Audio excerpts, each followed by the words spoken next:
മറ്റൊരു വീഡിയോയിലേക്ക് സ്വാഗതം. ഇന്നിവിടെ വിശകലനം ചെയ്യുന്നത് 25/10/1970 ജനിച്ച ഒരാളുടെ ഗ്രഹസ്ഥിതിയാണ്. മകമാണ്, നക്ഷത്രം മകം, 4-ാം പാദം, ധനുലഗ്നം, 2 ശൂന്യം, 3-ൽ രാഹു, 4-ൽ ഗുളികൻ, 5-ൽ ശനി, 6, 7, 8 ഭാവങ്ങൾ ശൂന്യം, 9-ൽ ചന്ദ്രൻ കേതു, 10-ൽ കുജൻ, 11-ൽ സൂര്യൻ, ഗുരു, ബുധൻ, 12-ൽ ശുക്രൻ. ഇതാണ് ഇദ്ദേഹത്തിൻ്റെ ഗ്രഹസ്ഥിതി. ഈ ഗ്രഹനില പരിശോധിക്കുന്ന സമയത്ത് മനസ്സ് സംബന്ധമായിട്ടുള്ള കാര്യങ്ങൾക്ക്, മനസ്സിൻ്റെ സ്വസ്ഥത, സമാധാനം, തൃപ്തി മുതലായവ, അതേപോലെ തന്നെ വിവാഹ സംബന്ധമായിട്ടുള്ള കാര്യങ്ങൾക്ക് അത്യാവശ്യം നല്ല രീതിയിൽ ബുദ്ധിമുട്ടുകളുള്ള ഒരു ഗ്രഹനിലയാണിത്. എന്തുകൊണ്ടാണത്? പ്രധാനമായിട്ടും ലഗ്നാൽ 5-ൽ നീചനായി ശനി നിൽക്കുന്നു. അവിടേക്ക് കുജൻ്റെ ദൃഷ്ടി ഏറ്റുവാങ്ങിയ ഗുളികൻ്റെ 2ാമത്തെ ദൃഷ്ടി, അതേപോലെ തന്നെ 5-ാം ഭാവാധിപനായിട്ടുള്ള ഗ്രഹം നിൽക്കുന്നത് ശത്രുക്ഷേത്രമായിട്ടുള്ള ബുധൻ്റെ ക്ഷേത്രത്തിൽ. മനസ്സിൻ്റെ കാരകഗ്രഹം ചന്ദ്രൻ സൂര്യൻ്റെ രാശിയിൽ നിൽക്കുന്നു. അവിടേക്ക് രാഹുവിൻ്റെ 7ാമത്തെ ദൃഷ്ടി കേതുവും ചന്ദ്രനോടൊത്ത് ഉണ്ട്. ഇതെല്ലാം തന്നെ മനസ്സ് എന്ന് പറയുന്ന കാര്യവുമായി ബന്ധപ്പെട്ട് വളരെയധികം ബുദ്ധിമുട്ടുകൾ ഒരാൾക്ക് കിട്ടാൻ സാധ്യത, അല്ലെങ്കിൽ ഉണ്ടാകാൻ സാധ്യത, ഒരു സ്വസ്ഥതയില്ലായ്മ, സമാധാനമില്ലായ്മ ഉണ്ടാകാനുള്ള സാധ്യത വളരെ കൂടുതൽ ആണ്. മാത്രവുമല്ല, ഇദ്ദേഹത്തിൻ്റെ ലഗ്നാൽ 4-ൽ വ്യാഴലഗ്നമാണ്. വ്യാഴത്തിൻ്റെ മറ്റൊരു ഭവനമായിട്ടുള്ള 4-ൽ മീനത്തിൽ ഗുളികൻ വസിക്കുന്നു. എന്ന് വെച്ചാൽ അത് ഗുളിക ഭവനാധിപനായിട്ടുള്ള വ്യാഴമാണ്. വ്യാഴത്തിൻ്റെ വീട്ടിൽ ഗുളികൻ വസിക്കുന്നത്. ലഗ്നാധിപൻ കൂടാണ് ഇവിടെ വ്യാഴം. അപ്പോൾ ഈ 4-ൽ ഗുളികൻ എന്ന് പറഞ്ഞു കഴിഞ്ഞാൽ വീട്ടിൽ, അദ്ദേഹം താമസിക്കുന്ന വീട്ടിൽ സ്വസ്ഥതയില്ലായ്മ, അസംതൃപ്തി, തർക്കം, വഴക്ക്, ഐക്യമില്ലായ്മ, ഇതെല്ലാം തന്നെ ഉണ്ടാകാനുള്ള സാധ്യത വളരെ കൂടുതലാണ്. അതങ്ങനെ തന്നെ ആയിരുന്നു. 4-ലൊക്കെ ഗുളികൻ നിന്ന് കഴിഞ്ഞാൽ വീട് സംബന്ധമായിട്ടുള്ള കാര്യങ്ങൾക്കൊക്കെ വളരെയധികം ശ്രദ്ധ, അതല്ലെങ്കിൽ നേരത്തെ കൂട്ടി പരിഹാരങ്ങൾ എടുത്തു പോകാനുള്ള ഒരു അറിവ്, അതേപോലെ തന്നെ ബാധ്യതകളിൽ നിന്ന് പരമാവധി ഒഴിഞ്ഞു നിൽക്കാനുള്ള ബുദ്ധി, കൂർമ്മത, ഇതെല്ലാം തന്നെ കാണിച്ചേ മതിയാകൂ. 4-ലെ ഗുളികൻ അപകടം തന്നെയാണ്. ഗുളികൻ എവിടെയാണെങ്കിലും അതീവ ശ്രദ്ധ കൊടുക്കേണ്ടുന്ന ഒന്നാണ്. പ്രത്യേകിച്ച് ലഗ്നാധിപത്യം വഹിക്കുന്ന വ്യാഴവും വ്യാഴത്തിൻ്റെ മറ്റൊരു ക്ഷേത്രത്തിൽ ഭവനത്തിൽ ഗുളികൻ നിൽക്കുകയും ചെയ്തു കഴിഞ്ഞാൽ അത് ഗുളിക ഭവനാധിപനായിട്ടുള്ള വ്യാഴമെന്നാണ് പറയുക. അത് വ്യാഴത്തിൻ്റെ പവറിനെയും സാരമായി ബാധിക്കും. വ്യാഴം ലഗ്നാധിപത്യം വഹിച്ച് ഇവിടെ നിൽക്കുന്നത് 11-ലാണ്. അത് ശത്രുവായ ബുധനോടൊത്ത് നീചനായ സൂര്യനോടൊത്തും ആണ്. അപ്പോൾ അതും നേരത്തെ പറഞ്ഞ ആ ഫലങ്ങളെ, പോസിറ്റീവ് അനുഭവങ്ങളെ വൈകിപ്പിക്കുന്നതിന് അല്ലെങ്കിൽ തടസ്സം വരുത്തുന്നതിന് ഒരു പ്രധാന കാരണം തന്നെയാണ്. ഇനി ഇദ്ദേഹത്തിൻ്റെ വിവാഹ സംബന്ധമായിട്ടുള്ള കാര്യങ്ങൾക്ക് അങ്ങേയറ്റം വളരെ മോശമായിട്ടുള്ള ഒരു അവസ്ഥയായിരുന്നു ഉണ്ടായിരുന്നത്. ലഗ്നാൽ 7-ാം ഭാവാധിപനായിട്ടുള്ള ഗ്രഹം ബുധൻ നീചനായ സൂര്യനോടൊത്ത് നിൽക്കുന്നു. അവിടെ ഗുരുവുമുണ്ട്. ഗുരു ബുധൻ നല്ല ബന്ധം അല്ല. മാത്രവുമല്ല, 7-ാം ഭാവാധിപൻ നിൽക്കുന്ന രാശിയുടെ അധിപൻ 12-ൽ നിൽക്കുന്നു, ശുക്രൻ. അതുപോലെ തന്നെയാണ് 7-ാം ഭാവാധിപൻ നിൽക്കുന്ന ഇടത്തേക്ക് ഗുളികൻ്റെ ദൃഷ്ടി ഏറ്റുവാങ്ങിയ ശേഷം ശനിയുടെ 3, 3, 6, 1, 7 ദൃഷ്ടി. അതേപോലെ തന്നെ ഈ 7-ാം ഭാവാധിപൻ നിൽക്കുന്ന ഇടത്തേക്ക് ഗുളികൻ്റെ ദൃഷ്ടി ഏറ്റുവാങ്ങിയ ശേഷം രാഹുവിൻ്റെ 9ാമത്തെ ദൃഷ്ടി. നോർമൽ കേസിൽ ഡിവോഴ്സിന് സാധ്യത വളരെ കൂടുതൽ ഉള്ള ഒരു ഗ്രഹനില ആണത്. പക്ഷേ വ്യാഴത്തിൻ്റെ 9ാമത്തെ ദൃഷ്ടി വിവാഹസ്ഥാനത്തേക്ക് ഉള്ളത് കൊണ്ട് ഡിവോഴ്സ് ഒഴികെ ബാക്കിയെല്ലാം നടന്നു. സ്വസ്ഥതയില്ല, സമാധാനം ഉണ്ടായിരുന്നില്ല, സംതൃപ്തി ഉണ്ടായിരുന്നില്ല.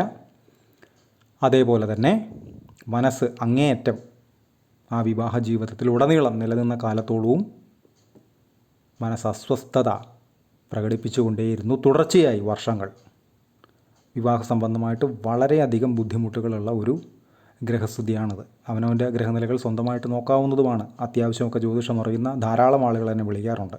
അപ്പോൾ അവരുടെ ഗ്രഹനിലയെക്കുറിച്ചൊരു ചെറിയ അറിവ് അവർക്ക് അത്യാവശ്യം നല്ല രീതിയിൽ തന്നെ അറിയുകയും ചെയ്യാം. അപ്പോൾ അത് വെച്ച് നോക്കുമ്പോൾ തന്നെ അറിയാം ഇത്തരം ഗ്രഹനിലകളൊക്കെ ആണ് എങ്കിൽ വിവാഹം കഴിക്കുന്ന സമയം, വിവാഹം കഴിക്കുന്ന വ്യക്തിയുടെ ഗ്രഹനിലയൊക്കെ കൃത്യമായിട്ട് പരിശോധിച്ച് ഉറപ്പാക്കുക.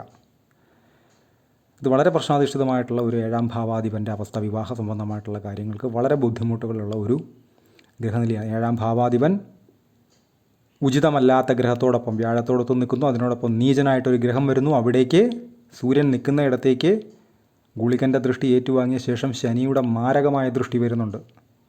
അതേപോലെ തന്നെ ഗുളികൻ്റെ ദൃഷ്ടി ഏറ്റുവാങ്ങിയ ശേഷം രാഹുവിൻ്റെ ദൃഷ്ടിയും വരുന്നുണ്ട്. അത് നിൽക്കുന്ന രാശിയുടെ അധിപൻ, പ്രത്യേകിച്ചും വിവാഹ കാരകഗ്രഹം 12ലും നിൽക്കുന്നു, നഷ്ടസ്ഥാനത്ത്. മനസ്സിൻ്റെ കാരകഗ്രഹം ചന്ദ്രൻ കേതുവിനോടൊത്ത് രാഹുവിൻ്റെ ദൃഷ്ടി എന്ന് വെച്ചാൽ ഗുളികൻ്റെ ദൃഷ്ടി ഏറ്റുവാങ്ങിയ ശേഷമാണ് രാഹു ഇവിടെയും പവർ സപ്ലൈ ചെയ്യുന്നത്. അപ്പോൾ മനസ്സ് കൈമോശം വന്ന രീതിയിൽ അവസ്ഥയിൽ ജീവിക്കേണ്ടതായിട്ടുള്ള സാഹചര്യങ്ങൾ ഉണ്ടാകാനുള്ള സാധ്യത വളരെ വളരെ കൂടുതലാണ്.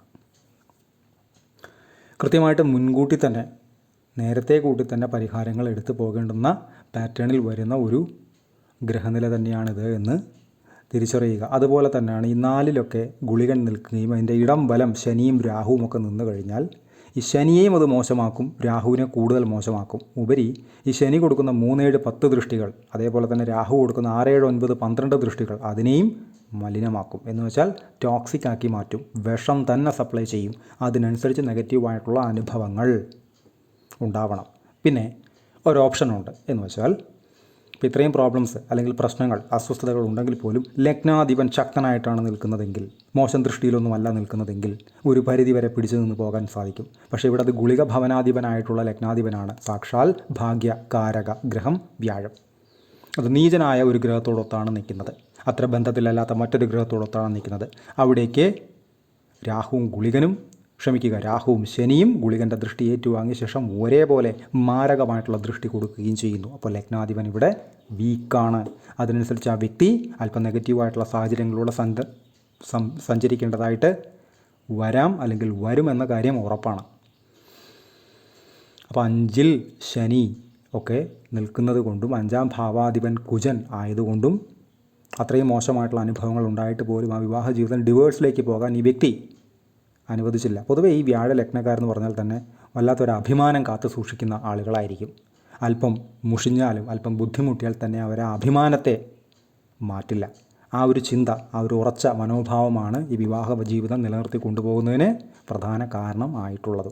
അതിനോട് ഒരു കാരണം വ്യാഴത്തിൻ്റെ 9ാമത്തെ ദൃഷ്ടി 7ലേക്ക്, ലഗ്നാൽ 7ലേക്ക് വിവാഹസ്ഥാനത്തേക്ക് വരുന്നു. പിന്നെ അവിടെ ഒരു നെഗറ്റീവും കൂടെ ഉണ്ട്. ഗുളികൻ്റെ ദൃഷ്ടി ഏറ്റുവാങ്ങിയ ശേഷം ശനിയുടെ 3ാമത്തെ ദൃഷ്ടി, അത് നീചനായി നിൽക്കുന്ന ശനിയുടെ 3ാമത്തെ ദൃഷ്ടി കൂടെ 7ലേക്ക് വരുന്നുണ്ട്. വളരെ ശ്രദ്ധിക്കേണ്ടുന്ന കാറ്റഗറിയിൽ ഉള്ള പാറ്റേണിലുള്ള ഒരു ഗ്രഹനിലയാണ് ഇത്.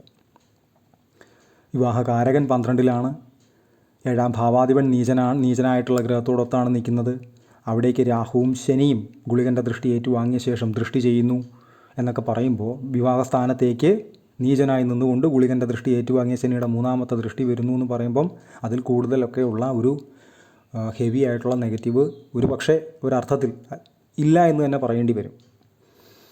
അപ്പോൾ ഇത് വളരെ ശ്രദ്ധിക്കേണ്ടുന്ന ഇത്തരം ഗ്രഹനിലകൾ മറ്റൊരു ഗ്രഹനിലയുമായി ചേർക്കുന്ന സമയത്ത് ഇതിൽ കുറവുള്ള കാര്യങ്ങൾ അതിൽ പോസിറ്റീവാക്കി മാറ്റാൻ പറ്റുമോ എന്ന് കൃത്യമായിട്ട് അറിഞ്ഞാൽ അത് ചേർക്കാൻ പറ്റും. അതല്ല തെറ്റായിട്ടാണ് വരുന്നതെങ്കിൽ അത് ചേർക്കാൻ പാടില്ല. ഇതാണ് അതിൻ്റെ ബേസിക് റൂൾ. ഇത് നോക്കാതെ ചെയ്യുമ്പോഴാണ് ബുദ്ധിമുട്ടുകൾ ഉണ്ടാകുന്നത്.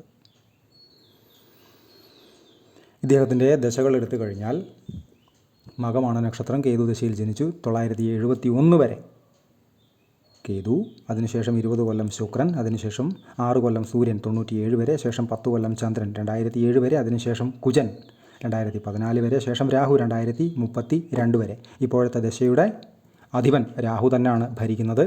അതേപോലെ തന്നെ അതിനുശേഷം ഗുരു, ശനി എന്നീ ക്രമത്തിലാണ് അദ്ദേഹത്തിൻ്റെ ദശകൾ കടന്നു പോകുന്നത്. അതിൽ തന്നെ നടപ്പ് ദശ രാഹുവിൽ ശുക്രനാണ്.